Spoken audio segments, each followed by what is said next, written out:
Right, so let's talk about confidence when it comes to studies and revision and just confidence for your exams. How do you improve your confidence? How do you gain confidence? How do you maintain confidence? And in this video, I'm going to share 4 steps that you can do to improve your confidence if you feel that you're lacking it, if you feel that you need it, if you feel like you can't keep it. All of this I'm going to cover in this video. So for those who don't know, I teach maths from year 7 all the way up to A level. So if you are struggling with maths or you need extra help, I'll leave a link in the description below where you can contact me and you can come and try a session and see for yourself how you find it. The first step in improving your confidence is to remove your negative voices. We have a lot of negative voices in our head that goes on day to day, and it's normal, it's natural. We always tend to look at the negative side compared to the positive side. But one thing about confidence is that if you are constantly in a negative state, if you are constantly pessimistic, if you are constantly thinking that things are not going to go well for you and they are not going to work out for you, then the confidence is not going to increase. Your confidence is not going to rise. That's what's going to happen. Now, of course, you're not just going to think positively and think that your confidence is going to improve like that. No, of course not. But the first step that you want to try and do is try and remove those negative connotations that you have about yourself. Try and remove those. A lot of the things that come from confidence starts from the mind. Your mind controls everything. Your mind controls your emotions, your feelings, your thoughts, the things that you think about yourself, the way you look at yourself. Everything comes from the mind. And if you're able to start removing those negative voices, it doesn't mean you're going to remove everything, but taking it one step at a time and removing those negative aspects will start allowing you to bring that positivity or that positive mindset thinking. Now, you might be thinking, oh, but it's not just about positivity. Of course, that's not what I'm saying, because I'm going to tell you that in the next step. And it's not just thinking that's going to get your confidence up. Thinking is a starting process, and it's the foundations that you're going to start with to build that confidence. So remember this: any negative connotations that you have about yourself, any self-limiting beliefs, anything that you think that, oh, I'm not good enough at this, or this is just too hard for me, I'm just not good enough, I'm not smart enough, I'm not intelligent enough. Remove all of that. Remove all of that first before you can get to step number 2. Okay, right. So, you know what? Before I give the example, I just try this question out. I want to see how people do this first, yeah?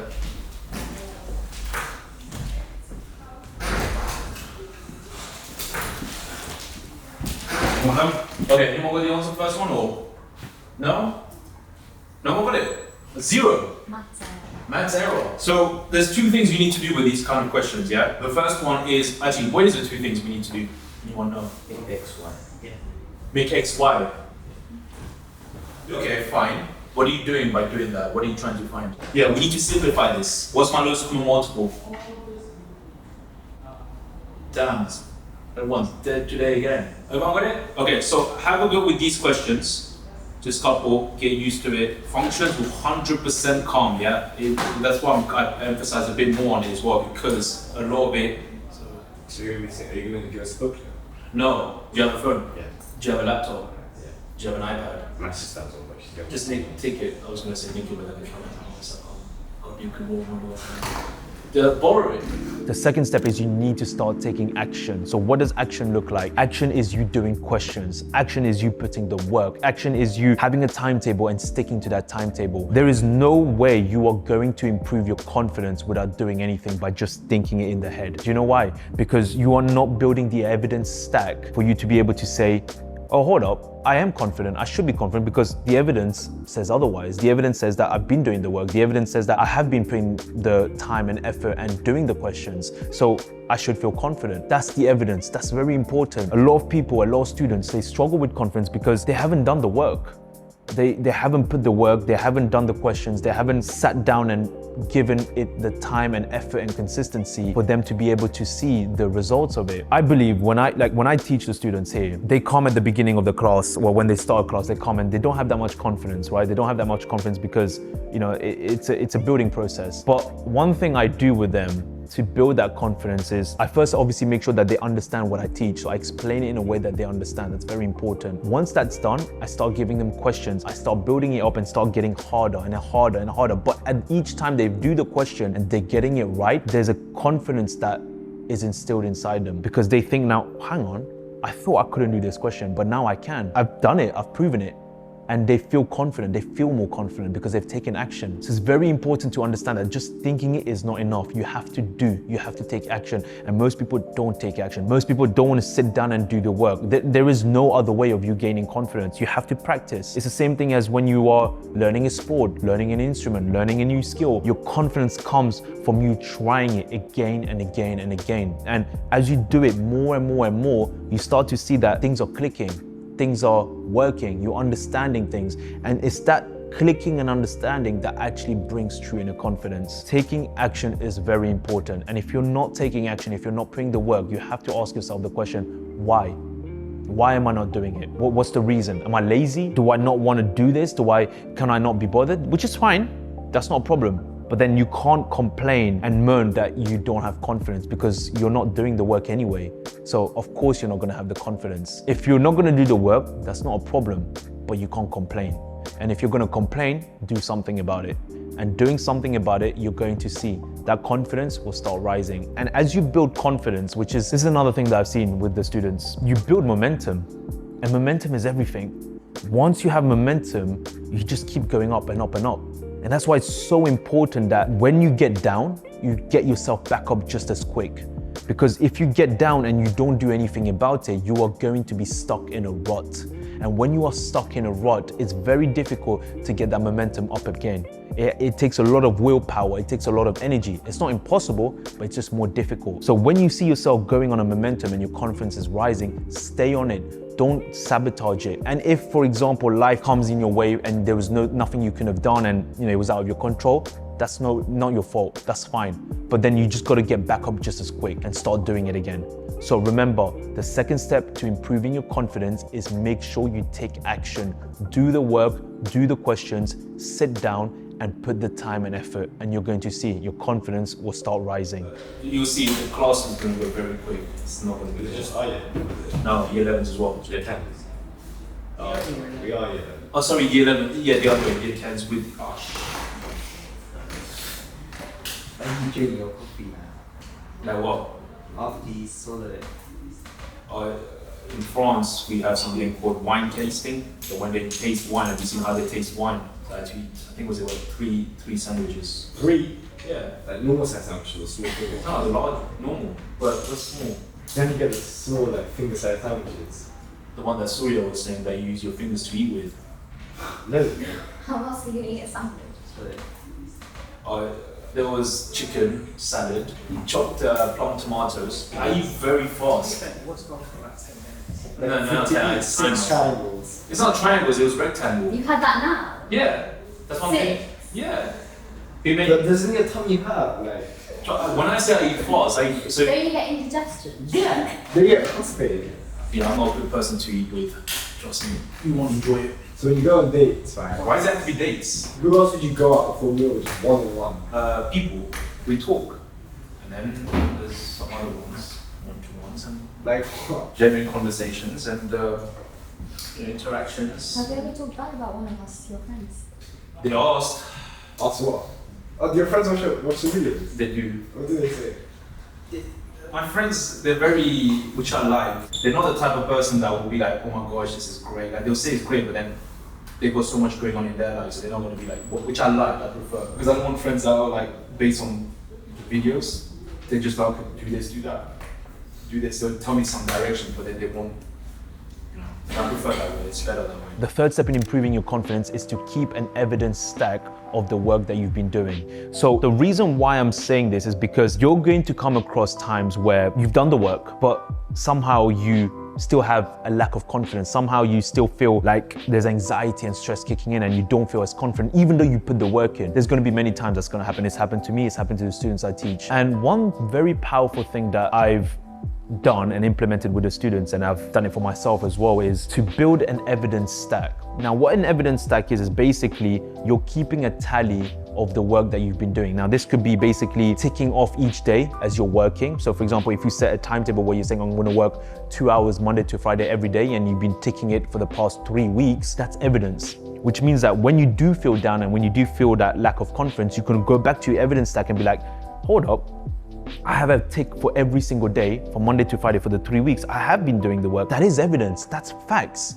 So why am I feeling like this? this feeling is not real because it's not factual. This is facts. This evidence that I've, recorded is facts. And that will quickly remove that lack of confidence or that negative voice that just came in your head and change it to, no, I've done the work. It's here, that's my evidence. And you'll quickly feel better again.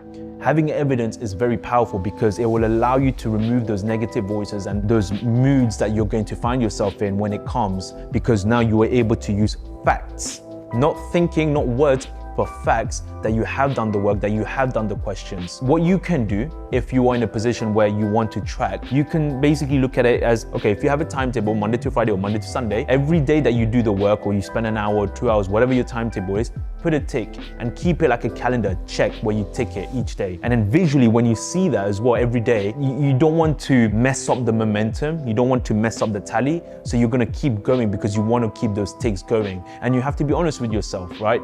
Don't lie or cheat to yourself. If you've not done the work, put a cross, because you're only fooling yourself here. So having that visual representation of an evidence stack will really, really help your confidence, especially in those moments where you have done the work, but you still feel that lack of confidence. This is just it's like a feedback loop to give back to you again of the work that you've been doing, because it's very easy for us to forget the work that we've done.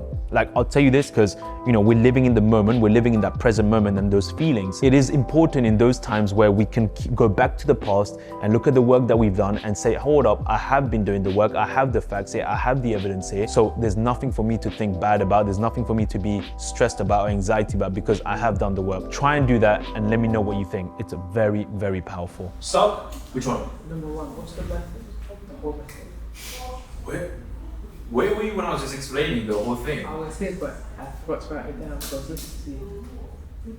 Rian, you understand it, right? You know how to do it. Yeah, I'm going to quite myself. Explain to him, Nathan. Okay, So explain to him, Rian. Is that real earrings or fake earrings? Oh, is it fake diamond or is it fake earring? Is it real or fake? The piercing, Yes. there's a hole in my ear. Well, I can see that after you take it out. Why don't you do one here? And do one like this. What's the make this? Okay, let me go through the first one because I think we either got different answers or people don't know. Go to the librarian. No. Is that your honest answer, or you just saying that to get on my good side so that when mom's gonna call me, I can tell her exactly how you are because she was planning to call me to see how you're doing. Is this why you're kind of being on my side, is it? If you don't understand, you gotta tell me, because if you don't tell me, I don't know. If I don't know, I can't help you. If I can't help you, then who can? Who's the most religious person in your family? Like your mum? Well, careful. Yeah, but she's kind of, as they get older, I'm more spiritual. So what does that mean? I talk to God. I don't have to be religious to be spiritual. How do you speak to God? He Does he speak back to you? No, he'll show me signs. A lot of things happen that you would call it miracles in life, but I don't think it's miracles. I think that there's intervention that comes, and when those intervention comes, you realize that there's someone who's watching over you. So it's like, oh, here we go. He goes about his deepness again. So you know when you went to Lake District and you were stuck on a mountain? That was pure idiocy from the other person. You know that friend that you went with? Does he watch the videos? Yeah, he does. Oh, that God didn't help that day. Yeah. Okay, one thing I have to say, which is unfortunate, it hurts me to say this, but the original masterclass is based on the exam questions. It's not based on what I wrote.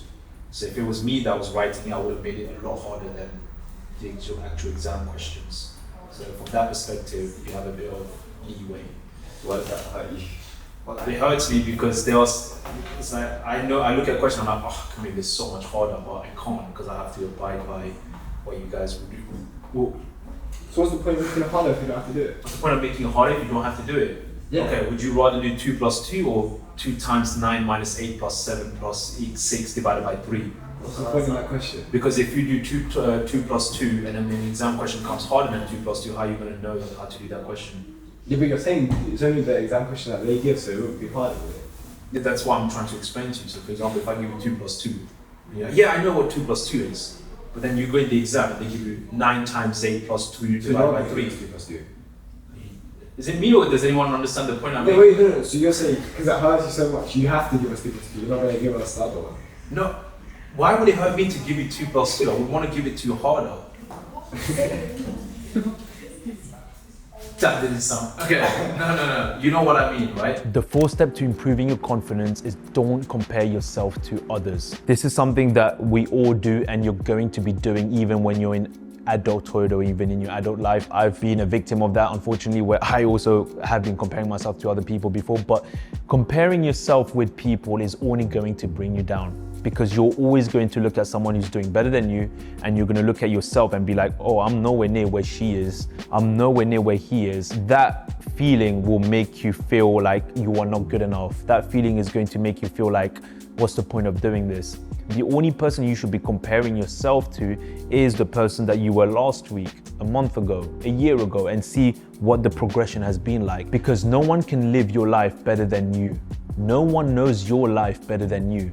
You are living your own unique life. You can't compare yourself with someone who has different life circumstances, someone who has different genetics. The way their brain works is different too. The environment is different. The comparison is not correct. It's not a fair comparison. Every time you compare yourself, it's a way of you trying to look at where you're going wrong. Now, if you look at comparison in a way where it's like, I want to get to this stage and I'm comparing myself to this person because I want to know what this person did so I can get there, that's a different story. But most people, when they compare, the end result is this bad, negative feeling about themselves that they're not good enough. Stop comparing yourself with other people. Stop looking at them and look at yourself. Look at the things that you need to do. Look at the things that you've achieved. Look at the things that you still have to do to achieve the things that you want. And when you're on that path on yourself, by yourself, and you're on your journey, of course you can have people helping you out if you want, but that path is predominantly for you and you don't care about what anyone else is doing, your confidence will be very intrinsic. It will come from within you, because the path that you're walking on is your path. It's no one else's path. It's your journey.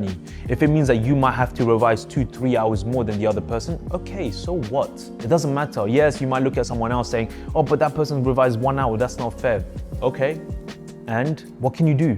There's nothing you can do. You're just gonna have to work 2-3 times hard, but you'll learn something from that. It builds resilience, it builds discipline, it builds a dedication that you put yourself under, because now you know that for me to get to this level, this is the amount of work I have to do. For me, not for anyone else. Stop the comparing. Stop looking at what another person has done. Stop looking at the marks of other people, and don't let that bring you down. Even if you did bad in an exam, no problem. Look at what went wrong. Look at what you could have done better. Look at what you're going to do now moving forward that's going to change and be different so you can get better marks and higher marks. If you struggle to study or you can't study and you look at someone else who's studying better than you, look at, okay, why can't I study? What's the problem here? What am I getting distracted by? This is all self-awareness. If you work on yourself and you look at the things that is not working for you as opposed to looking at what's working for other people, you will be able to see a lot of things that you can change within yourself. And most people are not willing to do that. So be on your own journey and keep moving forward. Don't look at what anyone else is doing. Focus on you and always try to improve. 5 times x plus 5 became 5 times x plus 4. Come on, Leah. Oh, it's this times that and that times that. You did the other way around. That's why. Isn't it 4 times x plus 8? How you get from there to there? Show the working out. Yeah, that's where the marks are. What do you do in your free time? Like when you're not working, like, what do you do to have fun? Because I asked you this question before, you never told me. You asked me this question when I was 40. No, what makes you happy? Oh, you're my therapist now. Maybe I should book a one-on-one session with you. You can tell me about all my troubles in life and get everything out. Hey, you said the most random things, like we were just doing. I'm not random. Yeah, you are. Then you asked us, when was the last time you guys had a kebab? Like, why would I say kebab? That's the most random thing. In the old place you did. in the old place, and then you're like, oh, last time you had a kebab was Portugal, and then. How do you remember this? You say it so like you say it like out of nowhere. Yeah, but no one else remembers Just it. like now, are you my like All my days. No, you just say I it. like my journal of Dear Diary, and it's like you're reciting everything in my past life. It's unbelievable. So what do you do for fun? I do many things. What? Name one thing that you did last week that you had fun with. Last week, In the last week. that's eating count. I look forward to eating. Something that normal people would have fun with. In fact, 2 weeks, in the last 2 weeks. the month, last month. No. So you're saying the whole of this last month, you haven't gone out. I've gone out, Okay, where have you but gone I wouldn't call it as far. Okay, no, gone out, like, you haven't gone out. Okay, gone out where? Places. Okay, with who? Friends? Yeah. Okay, and you have fun. What's your definition of fun? Like what normal people enjoy, not what you would. But I'm not normal. I think exactly that's what I'm saying. What normal people would enjoy. I don't enjoy what normal people enjoy. So what do you enjoy? That's what I'm trying to ask. Yeah. What normal people don't enjoy. Oh my god. Give us a Do you new play one. any sports? I used to. Tennis. Yeah, tennis as well. Badminton. Badminton, football. Back when I was in school. Okay, so like this What, one. 20 years ago. 20 years. I'm not that old. I'm only 40. You did 28 last night. No, I'm not 40. 26. 37. I'm not 37. Maybe 37. 28. Yeah. So did you have fun playing sports? Yes and no, because I got cricket messed me up. I was remember there's one time where we played and I didn't wear my protection. Oh, box. You And, don't have a box. yeah, so I was batting and the guy did a spin and I completely mistimed it. So I went this way and it bounced and it went right there. Why would you not wear My a box? life, I saw my life flashing as well at that moment. Huh? I'll take the number 3. Okay. This takes a bit longer. And by the way, it's because you're playing function, finding the inverse, solving it, using quadratic formula. It does take a bit of time, but once you understand it, try again. Come on. You know the method. You probably made a silly mistake somewhere. I would say redo it again. Don't look at what you just done because it's just gonna mess it up. It's easy to make silly mistakes here. Yeah. So just try and make sure you. The minuses are the worst. You get the minuses wrong. Why don't you just drink Urmila, the water? It's not gonna kill you. It's a tiny peck of dust. What's the saying, Rihansh? What doesn't kill you? Makes you stronger. Yeah. Basically means if it doesn't kill you, you're strong. Oh. So remember this, to improve your confidence, step 1, remove those negative voices. Step 2, start taking action. Do the questions, sit down and put the work in. Step 3, have an evidence stack on the work that you've been doing so that you can use that on the days when you feel anxiety and your confidence is low. And step 4, don't compare yourself to others and look at the journey that you've been going on and compare yourself to the person that you were yesterday, a month ago, and even a year ago. Everything starts from zero. When are you going to start? Peace.